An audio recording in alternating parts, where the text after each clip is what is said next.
The Brutalist is the brand new film that hit limited release in 2024 to be able to be a part of this year's award season, but it finally hit its wide release at the beginning of 2025. The film stars Adrian Brody in the leading role as Laszlo Toth, a Jewish Holocaust survivor who's now traveling across the world by himself from Europe in order for the ultimate American dream while his wife stayed behind in Europe. But he gets a out of nowhere tip to become a worker for one of the wealthy people in Pennsylvania of Harrison Lee Van Buren, who's played by Guy Pearce. His wife, Elizabeth, hopefully I'm saying her name right, is played by Felicity Jones. She comes right in the second half of the movie to help see if Laszlo is doing good or it needs to move on from this situation. The film is 3 hours and 35 minutes. It also has a 15-minute intermission if you see the movie in theaters. My name is Max Greenberg. Welcome back to a brand new review here at Max Talks Movies.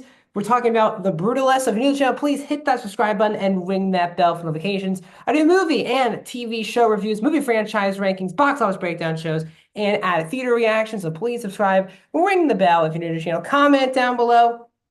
What are your thoughts on The Brutalist? Did you see it a month ago, or were you waiting for its wide release? Did you see it in IMAX?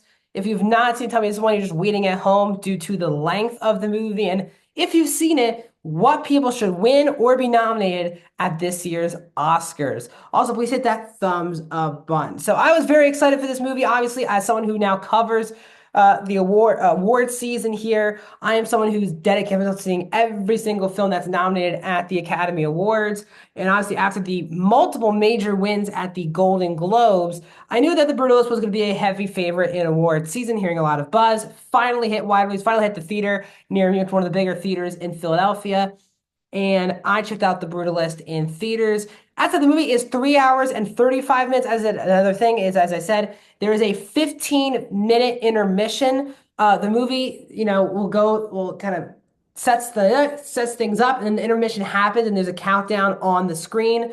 So it doesn't just, I'm just letting you guys know in advance. So overall, I thought The Brutalist was a fantastic film that might have been the most well put together film of 2024. The film's budget is around $10 million, and they only shot the film for 34 days, which is very rare. But it feels like when you watch this film, they took 6 months to put this movie together and shoot the film and all these things. And the budget was near 50 to $100 million.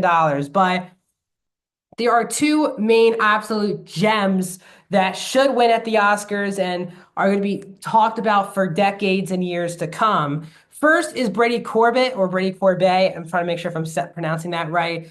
He is the filmmaker here who just directed this film, and it is the most well-helmed, probably, film of 2024. It is very smart. It is epic. One other key part of a 3.5 hour movie is pacing. Am I feeling the runtime watching the movie? And shockingly, no.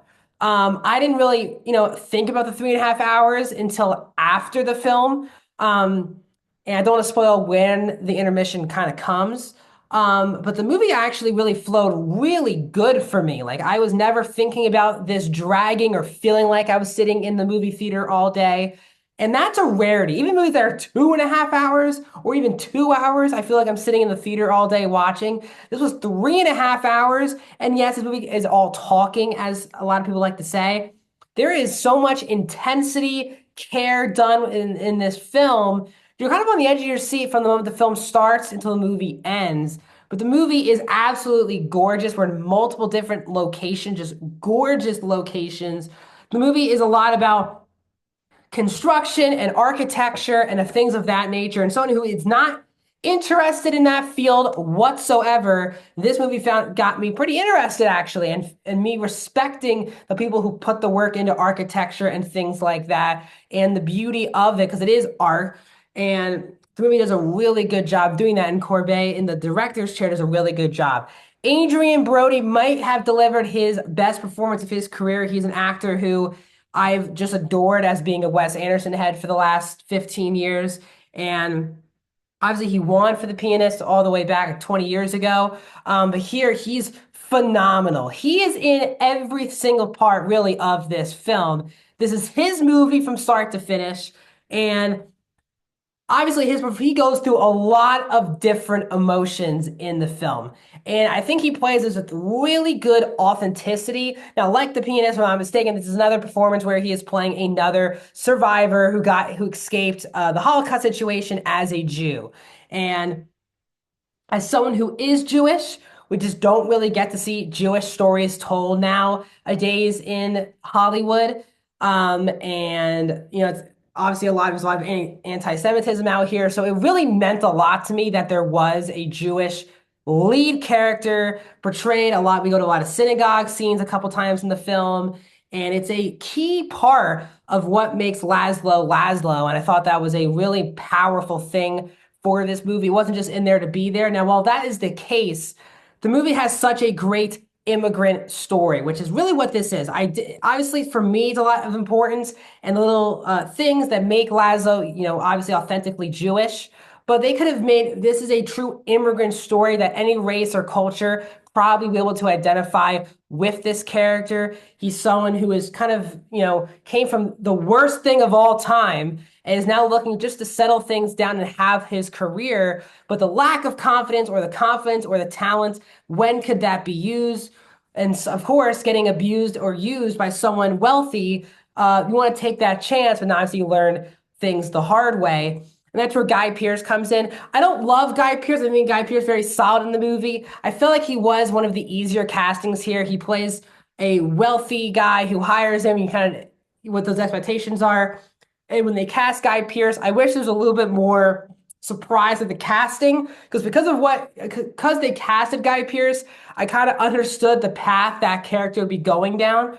Now, Felicity Jones, on the other hand, is amazing in this movie and probably her best performance since being nominated 10 years ago for Theory of Everything. She's fantastic in this film as Laszlo's wife. She's not really in the first half of the movie at all, but she is by far and away the best part of the second half of the movie. She really does become like kind of the heart and beating soul of the second half of the film because her character is disabled or in a wheelchair, and she hadn't seen her husband for a long time, but now she's in this position where she wants to do things that are in the right interest for him, but also she wants to work on her own and have her own career as well.